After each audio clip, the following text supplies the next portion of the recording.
फौरन आपसे राब्ता करेगा। जरा सोचें, 2-2.5 में आता क्या है? अगर हर कोई आपसे मुतासिर हो, तारीफ करे, पूछे कहाँ से लिया, कहे उफ कितना सज रहा है तुम पे, तो आपको कैसा लगेगा? इसे दफ्तर में, दुकान पर, घरों में, काम की जगह पर गर्ज कहीं भी पहना जा सकता है। ये वसीला सवाब भी है और बाइसे रहमत, बरकत और फजीलत भी। अपने मुनासिब साइज की वजह से ये मर्द और खवातीन दोनों को बहुत जचता है। इन तमाम नगीनों की तादाद और तरतीब बहुत ही खास अंदाज में रखी गई है।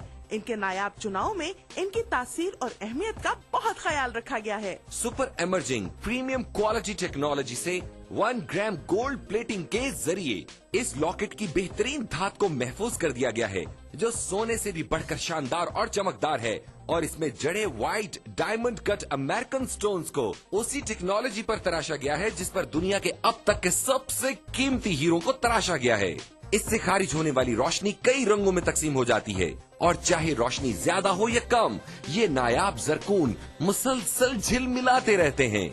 इस लॉकेट और चेन की सतह इस कदर आला मयार की है कि पहनने में नर्म, मुलायम और बहुत कंफर्टेबल है। सच कहते हैं, सब कुछ फानी है, कुछ न रहेगा, बस रहेगा तो नाम अल्लाह का। इसलिए कभी पुराना न होने वाला ये लॉकेट नमी के असरात से पाक, मरी की शदीद सर्दी हो या सिपी की चिलचिलाती गर्मी, इस लॉकेट पर कोई असर नहीं पड़ेगा। इसकी शानदार माइक्रो गोल्ड प्लेटिंग की वजह से ये हमेशा पहले दिन की तरह चमकदार रहेगा। बारिश का पानी या पसीना भी इसकी दमक और सुनहरी रंगत का कुछ बिगाड़ नहीं सकते। सारा साल, हर मौसम और हर तरह के हालात में इसकी शान शौकत पर आंच नहीं आ सकती। तुर्की के अजीम तरीन खत्तात इब्नुल हसन रोमी के शाहकार फनपारे से लिया गया अरबी का ये नायाब रस्मुल खत, इसमें रब की अजमत और बड़ाई का शानदार नमूना है। इसे हूबहू ऐसा बनाना नफासत और आला कारीगरी की एक अनमोल मिसाल है, जबकि हदिया है सिर्फ और सिर्फ 2499 रूपए। मगर ठहरिए जनाब, यही नहीं, अगर आप आज ही की तारीख में और अभी कॉल मिलाकर ऑर्डर बुक करवाएंगे तो आपको एक और लॉकेट और चेन, जी हाँ, एक और लॉकेट और चेन का तोहफा मिलेगा आपको बिल्कुल फ्री। तो सोचना कैसा? आपकी अब तक की ज्वेलरी कलेक्शन में ये सबसे मुमताज और हसीन लगेगा और इसका हदिया है सिर्फ और सिर्फ 2499 रूपए। तो अभी कॉल मिलाएं और बंदगी के कारवां में शामिल हो जाएं। तो इंतजार कैसा? अपने टीवी की स्क्रीन पर नजर आने वाले किसी भी फोन नंबर पर अभी कॉल मिलाएं। फोन लाइन मसरूफ मिलने या कॉल वेटिंग की सूरत में अपना नाम और शहर का नाम लिखकर किसी भी दिए गए नंबर पर SMS कर दें। हमारा नुमाइंदा फौरन आपसे राब्ता करेगा।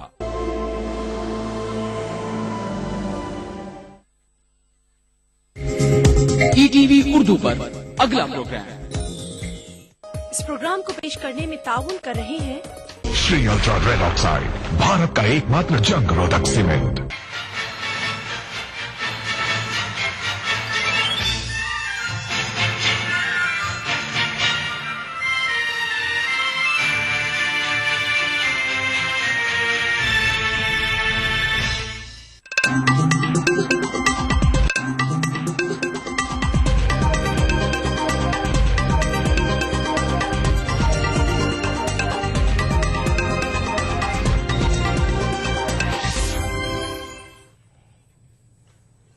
नाज़रीन, 10 बजे के बुलेटिन के साथ मैं हूं हिना। सबसे पहले इस वक्त की हेडलाइंस। लोकपाल बिल आज लोकसभा में किया जाएगा पेश। अन्ना हजारे ने कहा बिल की मंजूरी के बाद खत्म करेंगे अनशन। दिव्यानी मामले पर हिंदुस्तान और अमेरिका में ठनी अमेरिकी सिफारतकारों की मुराद में कमी। अमेरिका अपने सिफारतकारों की सिक्योरिटी के लिए फिक्रमंद। फिरका परस्त ताकतों के खिलाफ सेकुलर मुहाज बनाने के लिए लालू यादव सरगर्म। कहा कांग्रेस समेत सबसे करेंगे गुफ्तगू। दिल्ली में हुकूमत साजी पर गैर यकीनी कैफियत बरकरार। कांग्रेस से इत्तेहाद के मामले पर आम आदमी पार्टी अवाम से हुई रुजू। महंगाई को काबू करने की RBI की कोशिश। रेपो रेट में किया जा सकता है इजाफा। और हिंदुस्तान और जनूबी अफ्रीका के दरमियान 2 टेस्ट की सीरीज का पहला मैच आज से। वनडे सीरीज जीतकर जनूबी अफ्रीका को नफसियाती बरतरी भी हासिल।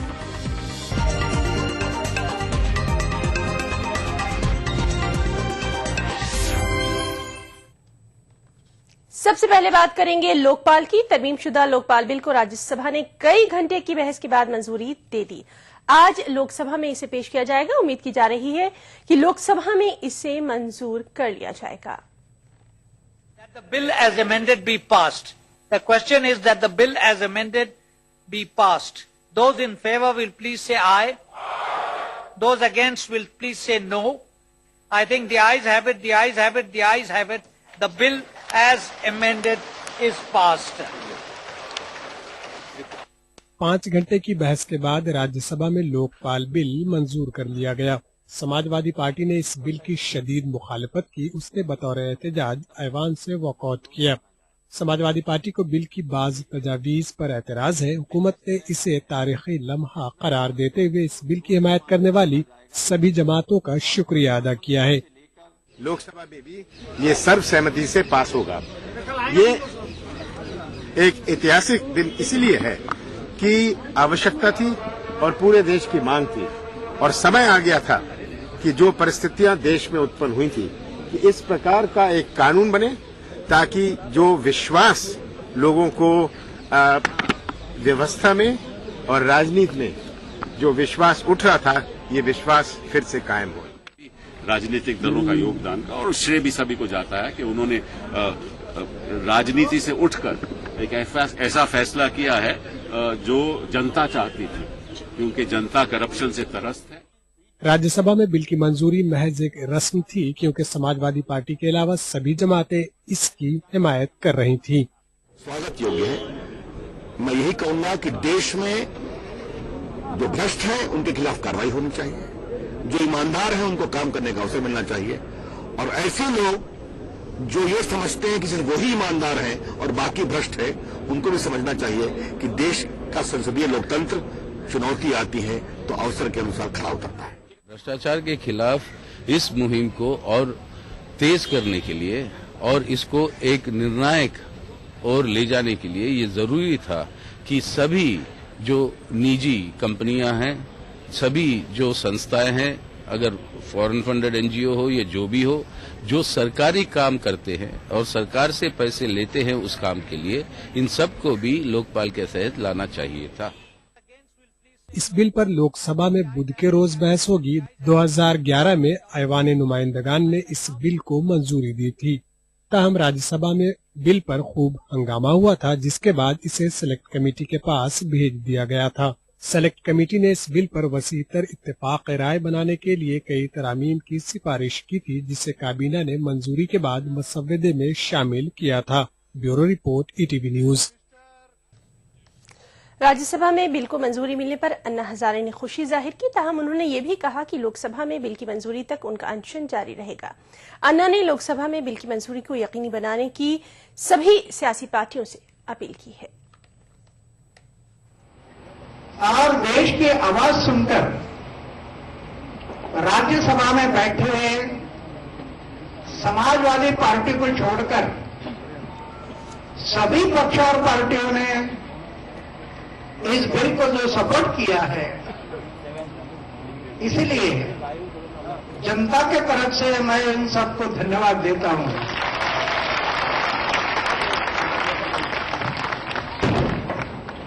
अभी कल यह बिल लोकसभा में आएगा और मुझे विश्वास है राज्यसभा में पास हो गया ना, अभी लोकसभा में पास होगा, ऐसा मुझे विश्वास है। क्यों? लोकसभा में बैठे हुए, राज्यसभा में बैठे हुए जितने भी हमारे सांसद हैं, उनको ये अभी महसूस हो रहा है कि देश की जनता भ्रष्टाचार के विरोध में कानून मांगती है। ये देश की जनता को भ्रष्टाचार के विरोध में ये कानून मांगती है लोकपाल, ये महसूस होने लगा है। और इसीलिए आज राज्यसभा में पास हो गया है, कल लोकसभा में भी पास हो जाएगा। और लोकसभा में हिंदुस्तानी सफारतकार की न्यूयॉर्क में गिरफ्तारी के मामले पर हिंदुस्तान ने अमेरिका के खिलाफ सख्त मौकफ इख्तियार किया है। नई दिल्ली ने अमेरिकी सफारतकारों और उनके अहल खाना को हासिल मुराद कम कर दी है।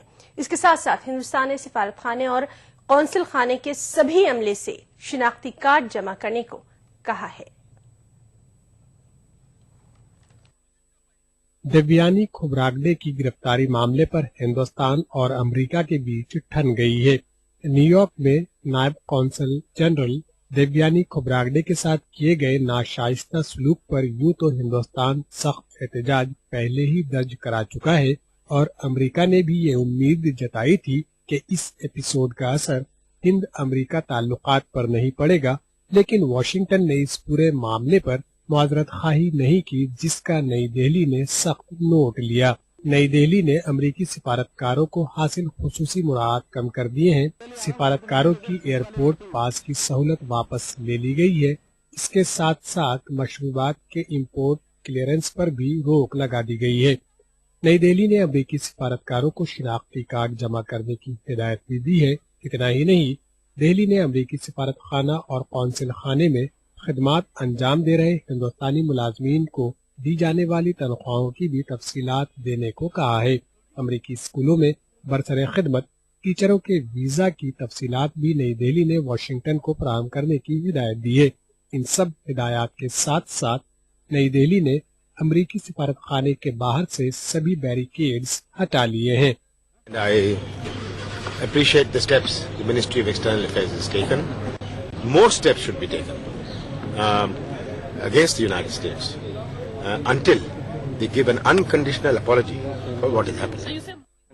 हुकूमती सतह पर जारी इन सरगर्मियों के दरमियान देवयानी खोब्रागडे के वालिद ने वजीर दाखिला सुशील कुमार शिंदे से मुलाकात की। वजीर दाखिला ने उन्हें ये यकीन दहानी कराई कि देवयानी को इंसाफ दिलाने की हुकूमत हर मुमकिन कोशिश करेगी।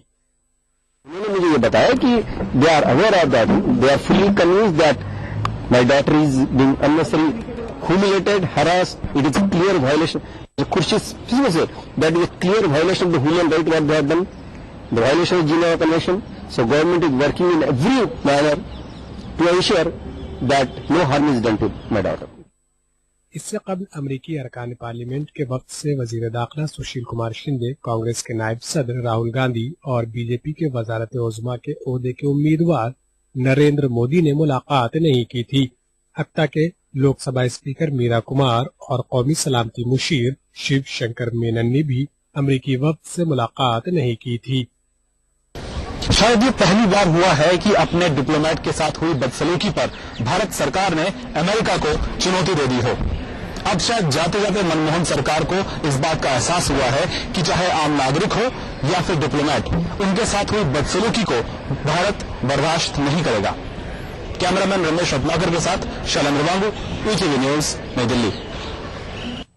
उधर अमेरिका ने वियना कन्वेंशन का हवाला देते हुए हिंदुस्तान से उसकी पासदारी करने को कहा है। अमेरिकी इंतजामिया का कहना है कि हिंदुस्तान को उसके सिफारतकारों की सिक्योरिटी को यकीनी बनाना चाहिए। हिंदुस्तानी खातून सिफारतकार के साथ अमेरिका में गैर इंसानी सलूक के पस मंजर में नई दिल्ली के जरिए उठाए गए इकदाम के बाद अमेरिका का ऐसा बयान सामने आया। खारजी उमूर से मुतालिक अमेरिका के स्टेट डिपार्टमेंट के तर्जुमान मैरी हाफ ने कहा है कि हमें उम्मीद है कि वियना कन्वेंशन की पासदारी करते हुए हिंदुस्तान से भारतीय ताल्लुकात की अपनी जिम्मेदारियां बखूबी निभाएगा। मैरी हाफ का कहना है कि हिंदुस्तान में तैनात अमेरिकी सिफारतकारों की सिक्योरिटी अमेरिका की अव्वलीन तरजीह है। और इस पूरे मामले पर मजीद जानकारी के लिए हमारे साथ फोन लाइन पर मौजूद है हमारे नुमाइंदे शैलेंद्र वांगू दिल्ली से। जी शैलेंद्र, इस वक्त क्या अपडेट है आपके पास, क्योंकि काफी तल्ख होते जा रहे हैं दोनों तरफ के रिश्ते और हिंदुस्तान का रवैया जो है वो काफी सख्त होता जा रहा है।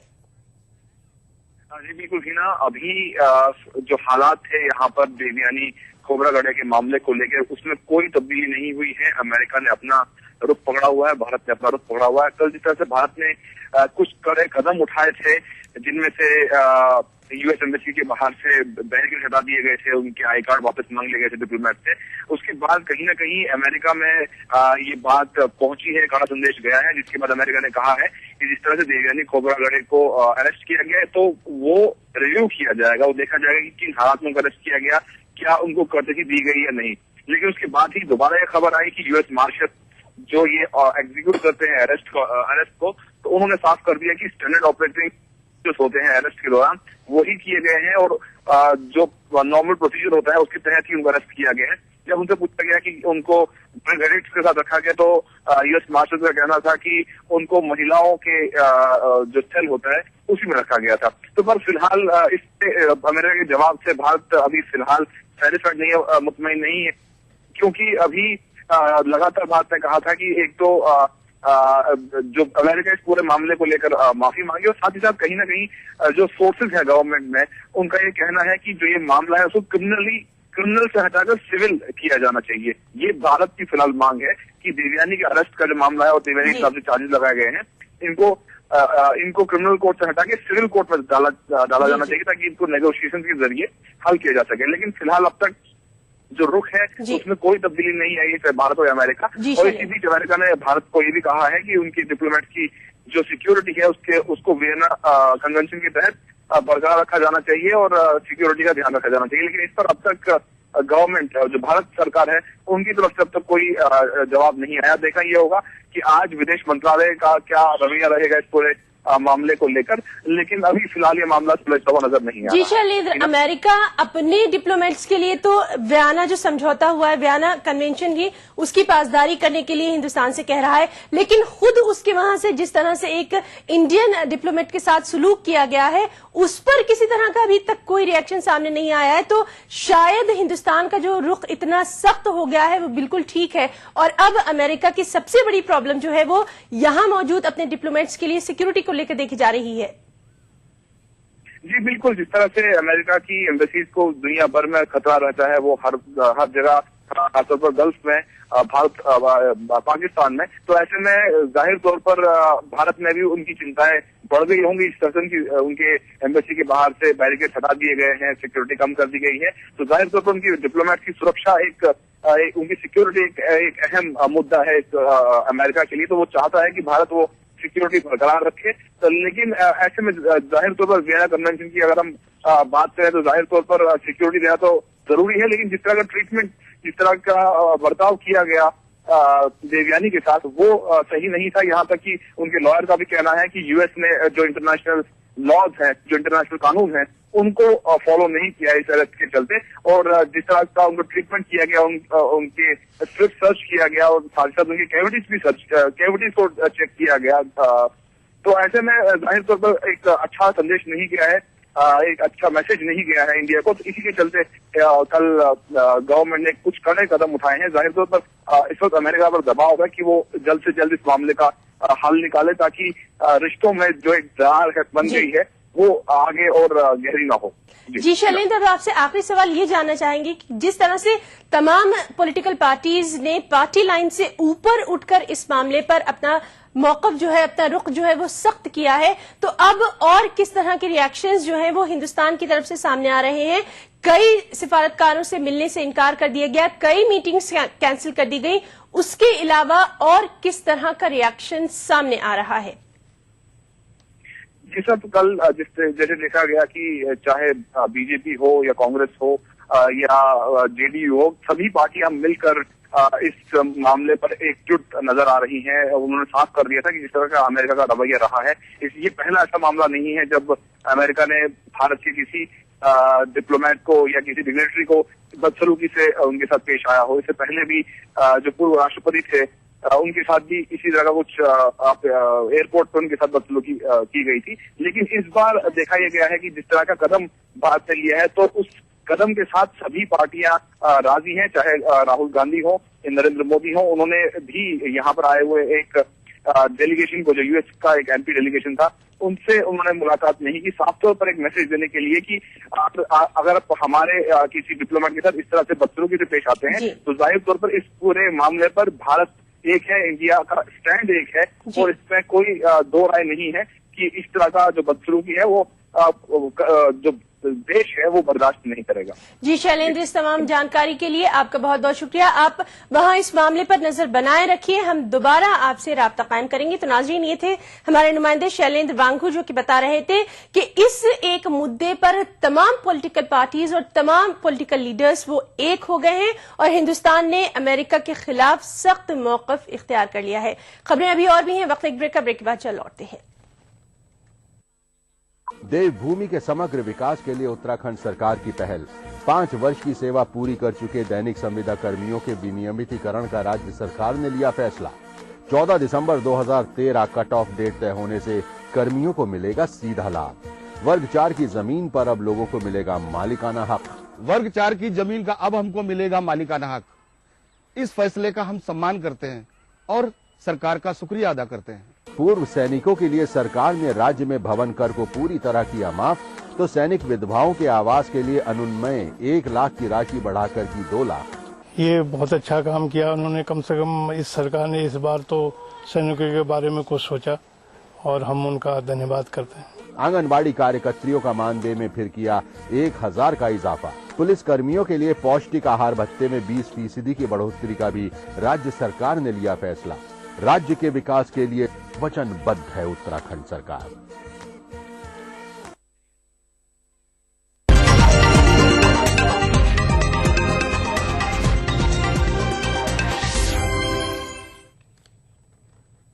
ब्रेक के बाद बुलेटिन में एक बार फिर आपका इस्तकबाल करते हैं। RJD leader Lalu Prasad Yadav jail से बाहर आते ही फिरकापरस्त ताकतों के खिलाफ फिर सरगर्म हो गए हैं।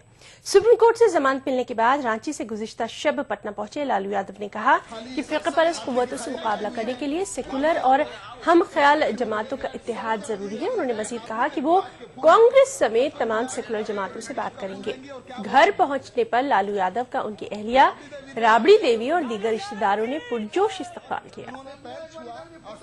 तो ये है लालू यादव राबड़ी देवी का मिलन, यानी लड़ाई लड़ना है तो सब लोगों से धर्मनिरपेक्ष ताकतों के साथ चुनाव में गठबंधन करने का हमारा पार्टी हमको अधिकृत किया है। पहले ही से हम बात करेंगे, कांग्रेस पार्टी से भी बात करेंगे, क्योंकि फिरका प्रस्ताव को दरकिनारा करना है तो सब्र रखना पड़ेगा और सेक्रीफाइस भी सब लोगों को करना पड़ेगा। और अब बात करेंगे दिल्ली की सियासत पर छाई धुंध की। जी हां, दिल्ली में हुकूमत साजी के मामले पर तातुल खत्म होता मालूम नहीं हो रहा है। कांग्रेस से हिमायत ले जाए या नहीं, आम आदमी पार्टी ने अब इस पर आम आदमी की राय लेने का फैसला कर लिया है। आम आदमी पार्टी कश्मकश में है। वो कांग्रेस का हाथ थामे या फिर इलेक्शन को तरजीह दे, या ये ताने सुनती रहे कि वो अपनी जिम्मेदारियों से भाग रही है। आम आदमी पार्टी को कोई रास्ता नहीं सूझ रहा है, इसलिए वो हुकूमत साजी पर अवाम की राय हासिल करना चाहती है। अब हम आपसे जानना चाहते हैं हमें क्या करना चाहिए। हम बाकी दलों की तरह बंद कमरे में निर्णय नहीं लेना चाहते। हम ये प्रश्न जनता के सामने रख रहे हैं, क्योंकि आम आदमी पार्टी कुछ चंद लोगों की पार्टी नहीं है, बल्कि इस देश के आम लोगों की पार्टी है। अवाम अपनी राय SMS, फोन या पार्टी की वेबसाइट पर जाकर दे सकते हैं। राय लेने का ये अमल इतवार तक जारी रहेगा। उसके बाद पार्टी आगे का लाहे अमल तय करेगी। पूरी दिल्ली की जनता को ये चिट्ठी लिखी जा रही है। हम ये चिट्ठी लिख रहे हैं। इस चिट्ठी की लगभग 25 लाख कॉपीज बनाई जा रही हैं और ये पूरे दिल्ली के अंदर बांटी जाएंगी चिट्ठियां। संडे तक हम इन तरीकों से भी करेंगे और हमारे जितने कैंडिडेट्स हैं 70 विधानसभाओं में, पूरी दिल्ली में हर म्युनिसिपल वार्ड में एक एक जनसभा की जाएगी और जनसभा में ये चिट्ठी पढ़ के सुनाई जाएगी और जनता से उनकी राय पूछी जाएगी। ये सारी प्रक्रिया हम इस संडे को शाम तक कर लेंगे और जो जनता की राय होगी वो जनता की राय हम सोमवार को सबको बता देंगे सारा कंपाइल करके, और जो जनता कहेगी हम सोमवार को वही काम करेंगे। आम आदमी पार्टी को कांग्रेस और बीजेपी ने मदद की पेशकश की थी, जिस पर आम आदमी पार्टी ने इन दोनों जमातों के सामने कुछ शर्तें रखी थीं। कांग्रेस ने जवाब दिया, जबकि बीजेपी ने तो जवाब देना भी मुनासिब नहीं समझा। 31 सीटें हासिल करने वाली बीजेपी जोड़ तोड़ का हवाला देकर हुकूमत न बनाने की बात कह चुकी है। ये पहला मौका है जब इत्तेहाद के लिए कोई जमात अवाम से रुजू कर रही है, वरना जमहूरियत में हुकूमत साजी के अमल में अवाम का रोल वोट देने तक ही महदूद रहता है। Bureau report, ETV news. उधर कांग्रेस ने इत्तेहाद पर अवाम की राय लेने के आम आदमी के फैसले पर कुछ अपना रद्द-ए-अमल इस तरह जाहिर किया। ये उनका फैसला है, उसमें हमको कोई एडवर्स कमेंट नहीं करना चाहिए। हमको को सरकार बनाने के लिए बाहर से भेजने दीजिए कि हम बाहर से आपको समर्थन देंगे। सरकार बनाना न बनाना उनके हाथ में है, मुझको उस पर कुछ नहीं करना चाहिए। ये जरूर है कि टेलीफोन कंपनी वाले उनको बहुत धन्यवाद दे रहे होंगे कि एसएमएस और टेलीफोन के बिल से टेलीफोन कंपनियों को कुछ फायदा हो जाए, लेकिन जनता का तो नुकसान हो रहा है लगातार। अब ये उनको सोचना है। वो जनता से चुन के आए हैं, वो जनता के प्रतिनिधि भी हैं। 28 लोग उनके जनता से दिल्ली ने चुन के भेजे हैं, उनको बड़ी कामयाबी दी है, तो उनको भी सोचना चाहिए कि जनता ने जिस अपेक्षा से वोट दी है, अगर अवसर मिल रहा है तो उनको उसका इस्तेमाल करना चाहिए। और हम समझते हैं कि ये संदेश उनके खिलाफ जा रहा है कि वो सरकार बनाना नहीं चाहते हैं, वो जिम्मेदारी समझना चाहते हैं, जो वादे कर लिए उसको पूरे नहीं कर सकते हैं।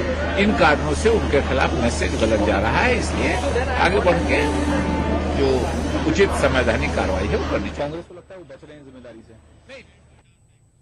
तो गेंद पूरी तरह से आम आदमी पार्टी के पाले में डाल दी गई है। अब देखना ये दिलचस्प होगा कि आम आदमी पार्टी इसको कैच करती है या फिर किक मारती है।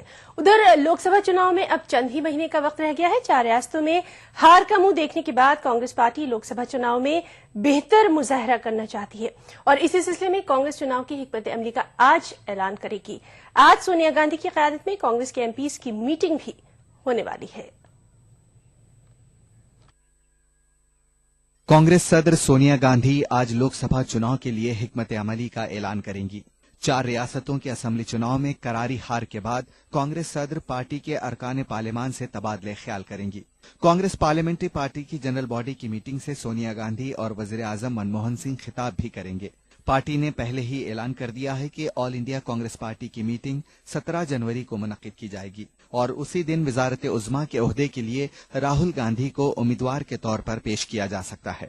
आइंदा माह मुनक्किद होने जा रही एआईसीसी की मीटिंग में पार्टी में गैर मामूली तब्दीलियों का कयास लगाया जा रहा है। कुछ पार्टी ओहदेदारों को तब्दील किया जा सकता है। ऐसी भी इत्तलात हैं कि कुछ मरकजी वज़रा को लोकसभा चुनाव की निगरानी और तशहीरी मुहिम के लिए मुंतखब किया जाएगा। पार्टी की क़यादत वाली रियासतों में वज़ीर आला के ओहदों पर चेहरों की तब्दीली के भी इम्कानात हैं। पार्टी में कई लीडरों का एहसास है कि असेंबली चुनाव में हार की असल वजह महंगाई रही है। इस तनाजुर में कांग्रेस पार्लियामेंट्री पार्टी की आज की मीटिंग को चुनाव के लिए कारकुनों को तैयार करने की कवायद के तौर पर देखा जा रहा है। Bureau report, ETV news. Reserve bank of India आज रेपो रेट में 0.25 का इजाफा कर सकता है। खुर्दनी अशिया की कीमतों में इजाफे पर काबू पाने और इफराती ज़र की शरह को कम करने की कोशिश के तहत रेपो रेट में कमी की जा सकती है।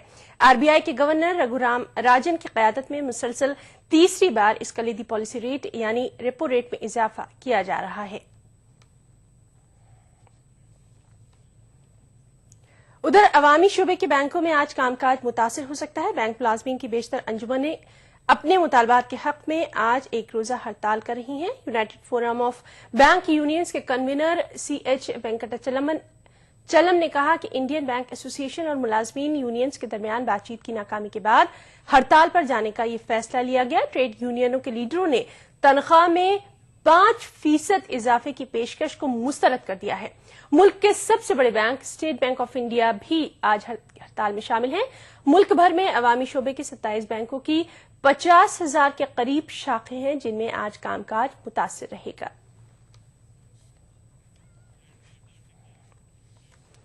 और अब बात करेंगे दिल्ली के मौसम की। दिल्ली में घने कोहरे की बायस आज तीसरे दिन भी आम जिंदगी मुतासिर है। कम विजिबिलिटी की वजह से सड़कों पर भी ट्रैफिक कम है और फिजाई सर्विसेज पर भी खासा असर पड़ रहा है। 40 से ज्यादा घरेलू और बैनुल अक़वामी परवाजें या तो ताखीर से चल रही हैं या फिर उन्हें कैंसिल कर दिया गया है। कोहरे की वजह से कई परवाजों के रूट भी तब्दील कर दिए गए हैं। गुज़िश्ता कई रोज से घने कोहरे की वजह से दिल्ली में आम जिंदगी और फिजाई खिदमात मुतासिर हुई थी। शुमाली हिंद के भी कई इलाके घने कोहरे की गिरफ्त में हैं। उत्तर प्रदेश, पंजाब, हरियाणा और हिमाचल प्रदेश में भी सुबह से ही घना कोहरा छाया हुआ है।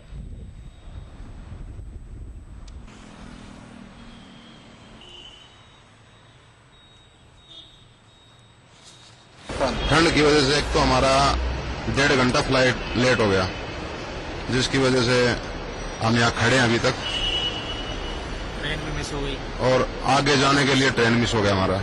हाँ, ठंड तो बहुत बढ़ती जा रही है। इनका कोई सिस्टम नहीं, जे अंदर किसी को रुकने नहीं देते कि बस पकड़नी है तो बाहर जाओ। पहले से हमारी फ्लाइट लेट इन्होंने कैंसिल कर दी और बाद में इन्होंने हमारे को ऐसे कर दिया कि तो आप बाहर बैठो कि बस आएगी तो बस में जाना, तो कोई सिस्टम नहीं इनका सही। और अब कुछ बैनुल-अक़वामी खबरें। ईरान ने अपने ऊपर आयद इक़्तिसादी पाबंदियों में तोसी के ताल्लुक से अमेरिका को मुतनब्बे किया है। वज़ीर ख़ारजा मोहम्मद जवाद ज़रीफ ने कहा है कि ईरान समझता है कि अमेरिकी बहक पे खजाने में ऐसे हुक्काम हैं जो कि ईरान के खिलाफ पाबंदियों में तोसी के ख्वाहां हैं। ज़रीफ ने मजीद कहा कि अगर व्हाइट हाउस ने इन हुक्काम के बारे में कोई रास्ता तलाश नहीं किया तो न्यूक्लियाई तनाज़े पर आलमी ताकतों और ईरान के बीच